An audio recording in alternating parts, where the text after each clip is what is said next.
Cuando nosotros hablamos, chicos, de relatos mitológicos, hacemos referencia a aquellos escritos en donde se presentan narraciones muy antiguas. Y a través de estas narraciones, los seres humanos buscaban explicar el origen del mundo, del hombre y de algunos fenómenos naturales, así como el nacimiento de algunas civilizaciones antiguas.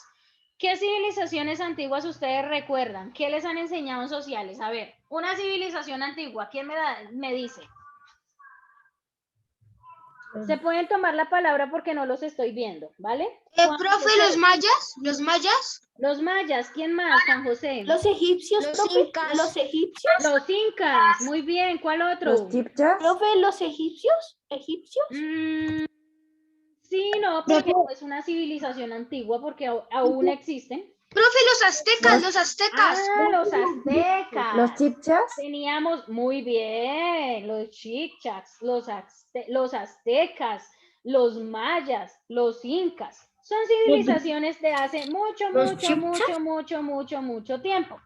Y resulta que a través de estas narraciones también se retomaban ciertas costumbres, ciertas tradiciones que tenían estas civilizaciones. ¿Listo? Entonces, de nuevo, los relatos mitológicos son escritos bastante antiguos que hablan sobre el origen del mundo, del hombre, de fenómenos naturales y de algunas civilizaciones de hace muchos años. Por eso, cuando nosotros hablamos de este tipo de escrito, podemos encontrar narraciones en donde nos cuentan las creencias que tenían en ese tiempo, ¿no? Entonces, ¿cuál era la religión de los aztecas? ¿Cuál era la religión de los incas? Y demás.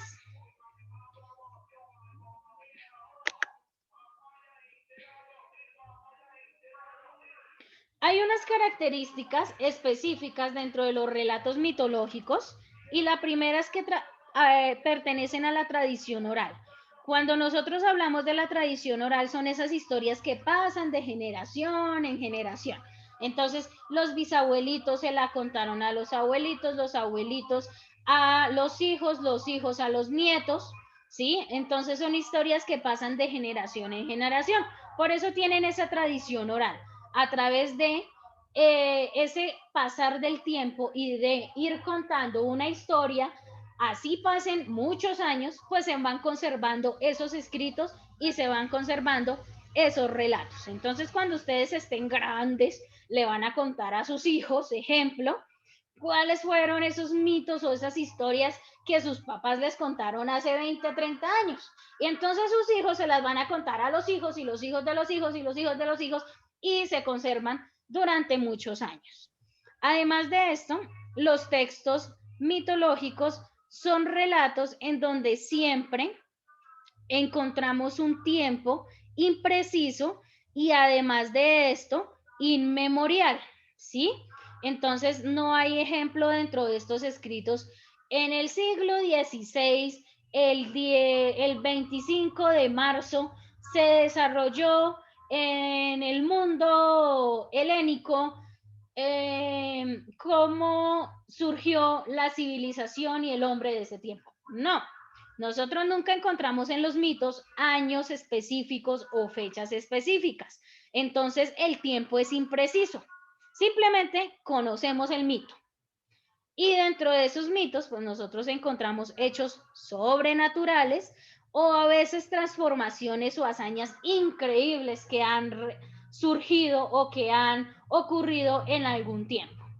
Ahora, dentro de los relatos mitológicos, nosotros casi siempre tenemos dioses y semidioses. ¿Qué dioses de esos que ustedes conocen y saben bastante recuerdan? Profe, Zeus. Zeus, sí. También Atena, creo que Apolo, Hércules. también, Apolo, Hércules es un semidios. Poseidón. Muy Sí, bien, Poseidón, entonces allí Ares. tenemos dioses y semidioses, ¿cierto? Aries. Entonces, Ares. también contamos con esa presencia de algunos dioses y ellos intervienen dentro de la vida de los hombres impulsando ciertas acciones. Entonces, ¿cómo es esto? Cuando hablamos, ejemplo, de Hércules, Hércules era el dios ¿qué? Más fuerte, creo. El de la fuerza. El de la fuerza. El dios de la guerra. Ya que no. Y entonces cuando hablan de este Tienes Dios y varios. dice que interviene en la vida de los hombres, pues resulta que casi siempre dentro de un grupo, dentro de una comunidad, hay ciertas creencias y ese Dios es visto como alguien grande, ¿cierto? Alguien supremo, alguien que nosotros debemos de seguir. Así como cuando vamos a la iglesia el domingo a la misa, pues aquellos que son creyentes de Dios, pues tenemos nuestro Dios supremo que está en el reino de los cielos y para nosotros es un Dios perfecto y nosotros tenemos que con el tiempo o se busca con el tiempo tener esas características e ir cambiando y transformando nuestra vida hasta el punto de llegar a ser muy similares a lo que es Dios. Obviamente que no vamos a llegar a ser Dios, pero sí a adquirir ciertas cosas que durante el camino nosotros los seres humanos tenemos que ir mejorando. Entonces, cuando nosotros hablamos de los relatos mitológicos, también pasaban lo mismo. Estaba los diferentes dioses y esos dioses siempre era ese ser supremo de esa civilización.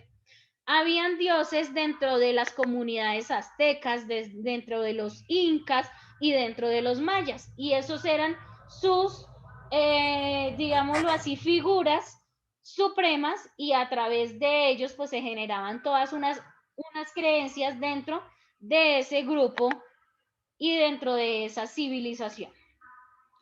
Por eso, cuando nosotros, ejemplo, hablamos de aquellos dioses que habitaban el Olimpo, pues decíamos que eran inmortales y además de esto que poseían algunos poderes sobrenaturales. Entonces estaba que el dios fuego, que ¿cuál otro dios hay? El profe, el dios del Olimpo es Zeus. También Muy Ares. bien.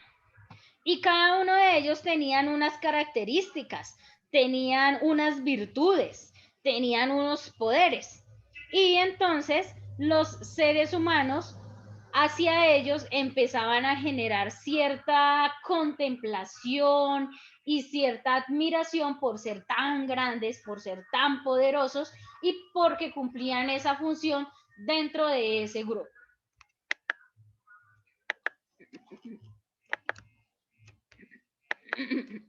Ay, ahora no baja. Listo. Vamos a hablar un poquito de la cultura griega. Resulta que cuando nosotros hablamos de la cultura griega y nos trasladamos por allá a esos tiempos, en ese momento se empieza a generar toda la importancia en torno a la adoración de los dioses. ¿Listo? Y cómo se adoraban a los dioses dando ofrendas. Y estas ofrendas se ofrecían a ellos y a través de esto pues se buscaba vincular como esa divinidad que había entre los dioses y el pueblo. Es decir, que como nosotros vamos y adoramos a nuestro Dios, le damos una ofrenda y a través de esto agradecemos lo que ellos hacen por el pueblo. Y esto mismo sucedía en la cultura grecia de hace muchos años.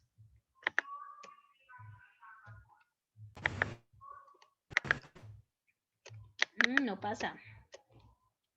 ¿Qué pasó? Listo. Entonces, allí en la página 32 aparecen unas características que nos van a ayudar a complementar un poco lo que estábamos hablando de estos textos mitológicos. Y lo vamos a mirar así de manera súper rápida. Primero son textos narrativos porque a partir de ellos nos cuentan una sucesión de hechos. ¿Listo? Segundo, son tradicionales. ¿Por qué? Porque conservan gran parte de las costumbres que se generaban en ciertos pueblos. Eran memorables porque mediante la tradición oral, es decir, a través de que nuestros padres nos cuenten, nosotros les contamos a nuestros hijos, los hijos a los hijos, pues se va a conservar esa historia durante mucho tiempo. Habían unos personajes destacados que eran dioses o héroes. También había un pasado remoto. ¿Que quiere decir esto? Pasado remoto, que estas historias, chicos, no surgen en nuestro tiempo actual, sino que sucedieron en un tiempo distinto y en un momento distinto al de nosotros, ¿sí? Entonces, cuando nosotros vemos todo eso de Poseidón, de Hércules, pues eso pasó hace muchos años y no pasa en la actualidad. Entonces hay un tiempo remoto. Y hay una interconexión. ¿Qué es esto?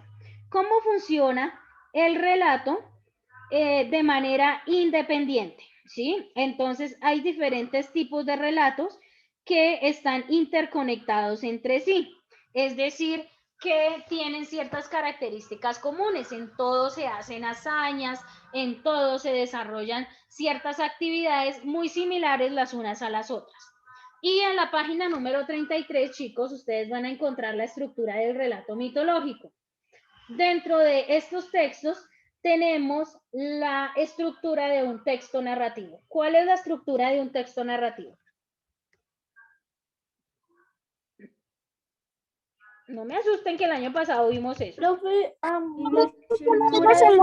inicio, nudo, desenlace. Muy bien, Inicio, nudo y desenlace. Profe. Dentro de estos escritos también tenemos esta misma estructura, pero hay dos elementos más.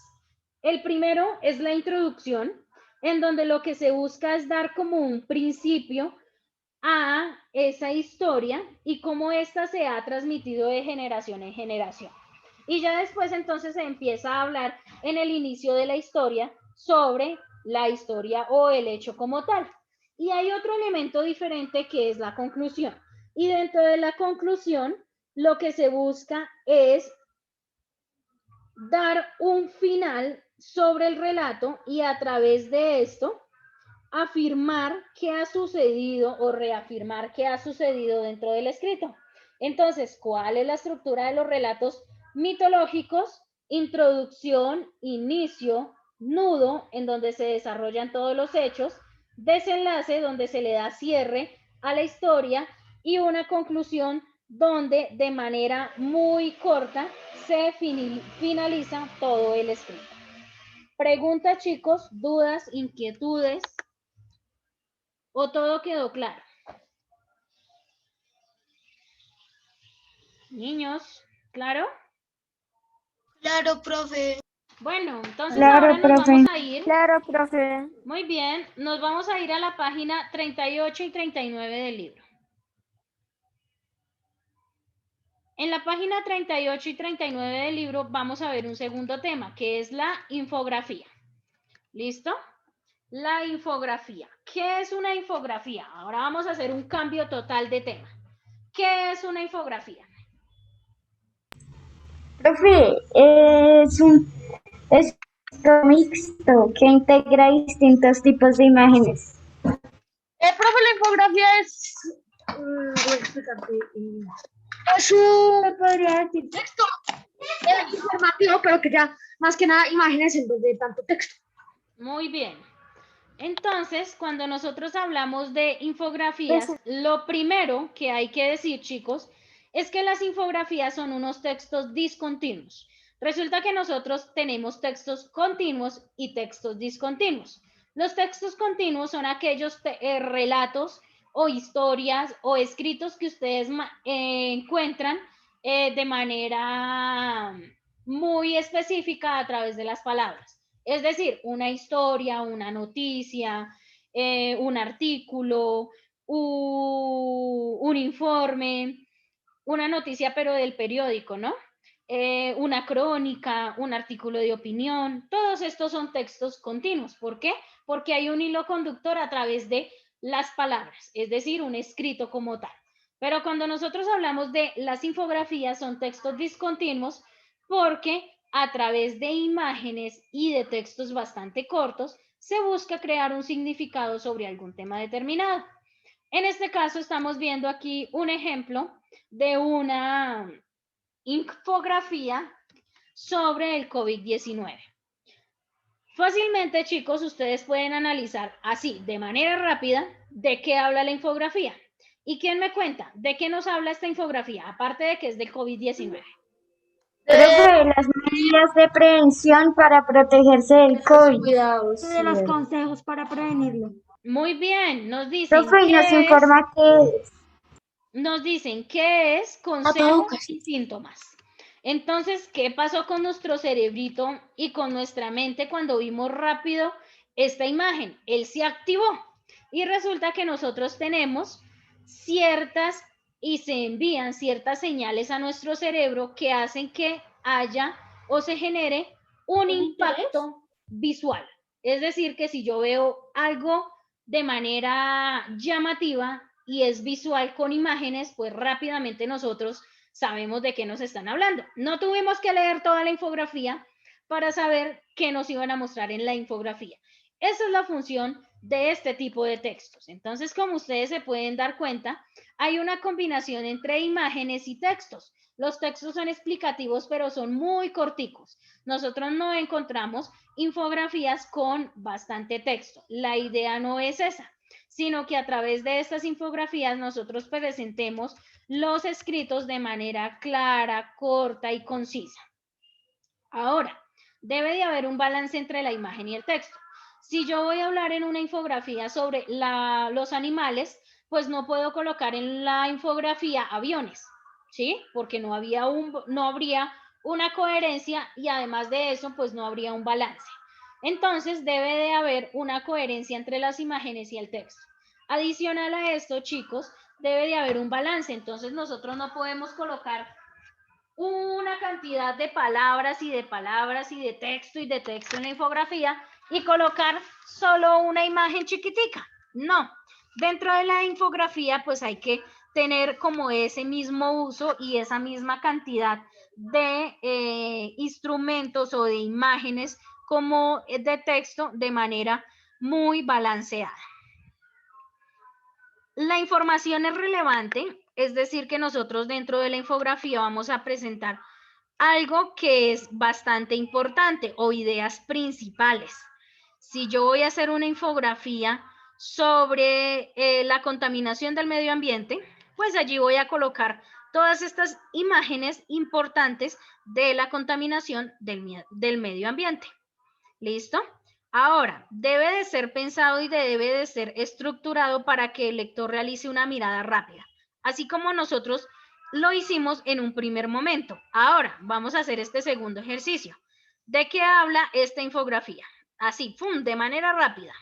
De las redes sociales, como profe, ¿Correo? como de lo que llega, como Profe, El correo. es algo así como la virtualidad. Muy bien, del correo electrónico. ¿Alguien por allá? el proceso que hacen para entregar un correo. Muy bien, todo lo que pasa con Windows, específicamente con Hotmail, en donde nosotros trabajamos la parte de correos. ¿Qué es lo que pasa? Y si ustedes se dan cuenta, chicos, en 5 segundos ustedes hicieron una lectura rápida de esta infografía y no tuvimos que irnos a cada una de las imágenes, de los textos, de los subtítulos para entender de qué íbamos a hablar. Ese es el propósito de la infografía. Aquí ustedes se dan cuenta que las imágenes están muy direccionadas a lo que estamos hablando. Entonces aquí, en la primera imagen, no secuestro, y hay allí como un detective con un radioteléfono, estos de frecuencia o walkie-talkies como le llaman ustedes, informando y hablando, ¿sí? Entonces las imágenes siempre van y están muy de la mano teniendo en cuenta lo que nosotros estamos hablando.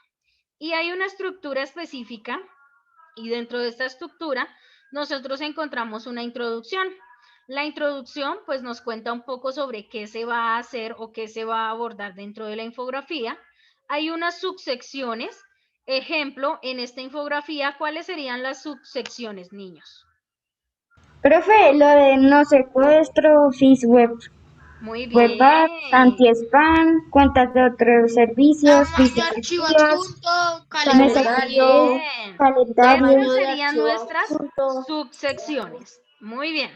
Después tendríamos unos textos escritos. Entonces ustedes se dan cuenta que allí en cada uno de esos subtítulos encontramos una explicación corta de qué es lo que se va a hablar allí. Entonces estos son los textos. También hay unas imágenes. Allí las pueden ustedes ver. Las imágenes están muy orientadas a lo que nosotros estamos hablando. Como les decía anteriormente, nosotros no podemos dentro de una infografía, si vamos a hablar de perros, pues colocar bicicletas, ¿listo? Deben de estar muy, muy, muy orientadas a lo que nosotros queremos. A menos de que el perro vaya en la bicicleta, ahí sí.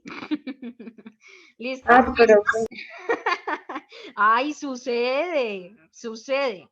Yo iba hace algunos días allí sobre la Circunvalar y pasó un señor con un perrito que tenía un gorro y una cachuchita, y la cachuchita, o como eso que le llaman, sí, era una gorrita, y que para que el perro no le diera calor. Entonces, sí existen perros en bicicleta. Los dueños Profe, pues no sí, manejando la profe. bicicleta, ¿no?